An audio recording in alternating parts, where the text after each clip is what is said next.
Hi, it's Sean Wellman here from Wellman Finance. Today we've been fortunate enough to be joined by Jobe Watson, who's Director of Infolio Property Advisors. Jobe, thanks for joining us. Now tell us your involvement with Infolio and what you do at Infolio. Yeah, I mean, the business has been around for 10 years and I actually started on as a client and was searching for a home and went through the process and then enjoyed it and asked if I could come do some work experience while I was still playing.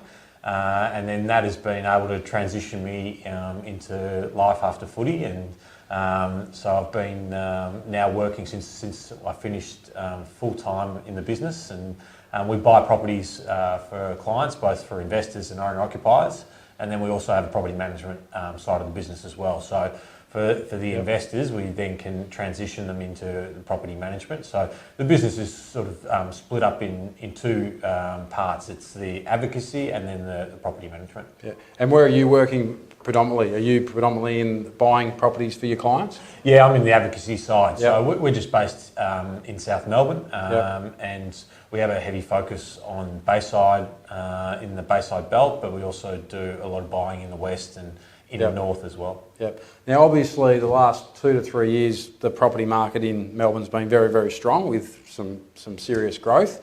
What on the ground at the moment? What are you seeing for your clients in terms of property prices in Melbourne? Are they still going up as they were 2 or 3 years ago? Have they flattened out? What are you seeing out there at the moment?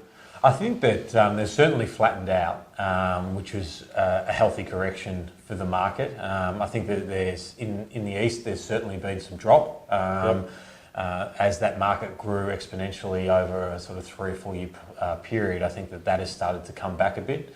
What we're finding, particularly at auctions, is the amount of competition at auction has really dropped off. So last year, or say May 2016, when the market was probably at its real peak, you were averaging around three and a half people bidding at an auction. Even 4 was where the competition was, and that's really dropped down to 1, maybe 2. So the amount of auctions that are now being passed in and still selling, but I think that what's happened is you're not getting those huge prices under competition at auction.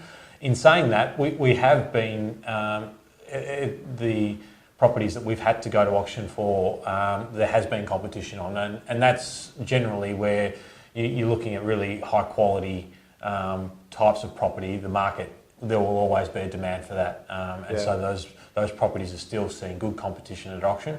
It's probably properties that have some compromises to it, where the vendor's expectations are coming back to where the market actually sees value, and it's a healthy correction. And I think it means, like in any cycle, we're probably going through a period of consolidation, perhaps some slight drop off from those real highs of 16, 17. So you're seeing some segments in terms of price points, in terms of some price points are stronger than others. What about the apartment versus the house market? We hear a lot of I guess commentary on oversupply of apartments and stuff. What are you seeing in the apartment sort of market as opposed to the house market in Melbourne at the moment? I think that the apartment market in those traditional good areas where there's low apartment numbers, so blocks of 6 or 8 or 10, there's always competition for those, and the period apartments that were Art Deco or 60s, 70s villas, there's been really good competition on. In the housing space, 3-bedroom homes is where the competition is happening. The market, there's some softness around 2 bedrooms, but as soon as you go to 3, there's some prices that you're seeing competition with, and those prices are going above vendors' expectations. But there is different segments of the market where that mil to 1.5 there's competition in, and then you're seeing some places that are being passed in or going in under with no bids above that. Now, we have a lot of investor clients, and obviously the last 2 or 3 years, if you've bought a property in Melbourne, you've probably done quite well with capital growth.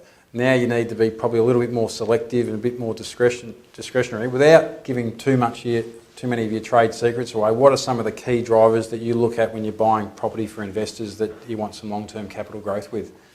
Well, I think what we're finding now is, and you would have noticed that with the banks tightening, then yield is now really important for investors as well. It's not just what kind of properties they are. It's also what kind of income you can derive from that. And traditionally in the Melbourne market, it's been difficult as the capital growth has been so high. It's been difficult to match up some good quality yields. So what we're finding now is that properties that aren't necessarily aesthetically beautiful, those 60s, 70s villas, but in good areas, they were built really well. They may have undergone some refurbish internally. They're being really competitive in the rental market. And a good example is we purchased for investor clients in Sydney about a month ago. And it was a villa, 2-bedroom villa unit that had been updated in Yarraville. Okay. Yep. Probably 200 metres from the Yarraville village.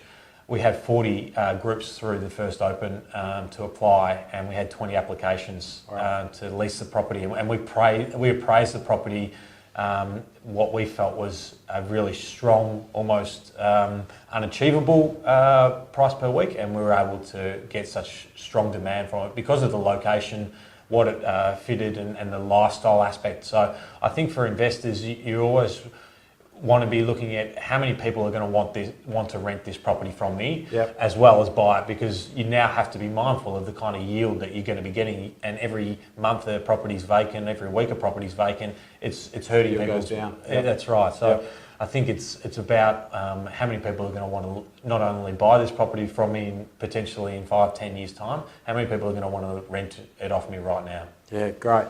So another thing I want to quickly talk to you about is it can be an intimidating sort of process for a first home buyer who's sort of buying their first property. And one of probably the bugbear of my clients is that the underquoting that goes on. So they see a property that might be $600,000 and it's going for $700,000-800,000.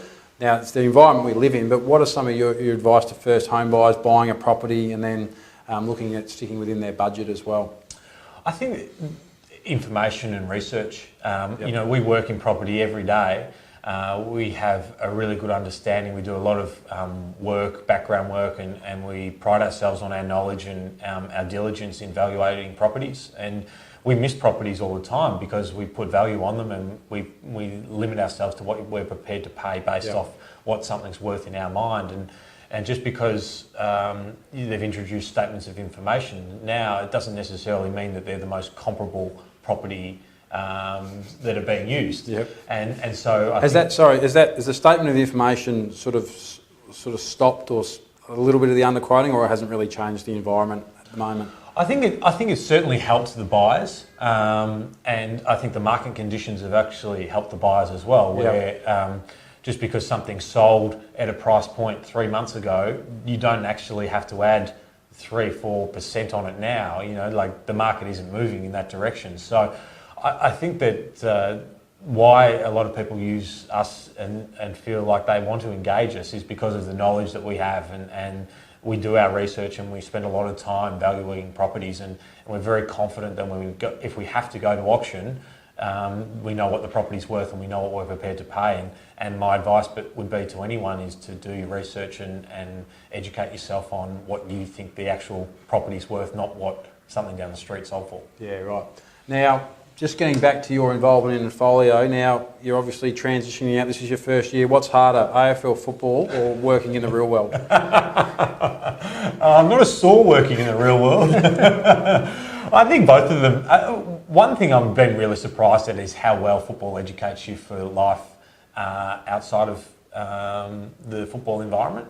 And it's amazing because you're dealing with people, whether in football or you're dealing with people in the real world, and the work ethic that you get from being a professional athlete, if you can translate that into the business world, then it holds you in really good stead. I think both of them had their challenges, but I'm surprised at how many of the traits can translate and how many similarities there are. And in the end, the business world is just dealing with people, as what footy clubs are. Yeah. You still get to watch the Bombers play, or are you just sort of staying away from it a little bit at the moment? No, I haven't. I took my girlfriend. Her father came down from Holland, and I took him to the round 1 game. He'd never been to a game before. How'd you go explaining the game? He just kept telling me, you hit each other hard, don't you? He actually enjoyed it though, and the Bombers had a good win. But I haven't been to a game since. So I think for me, I made sort of a conscious decision to separate myself from football, and I always felt like if I wanted to get back into football, it would be out of a real desire rather than perhaps being unsure if it was the right avenue for me. So I've made a decision to really separate myself, and if I want to go back to football, it would be because I really miss it and love it. But at the moment, I'm enjoying learning about something else. Fantastic. Well, thanks very much for joining us today. I really appreciate your time, and we've obviously had mutual clients, and Jobe really looks after, and Infolio really look after their clients. So if you want to get in contact with Jobe, the details are coming up on the screen now. It's at www.infolio.com.au, or you can email him directly. So thanks again, Jobe, and we'll see you next time.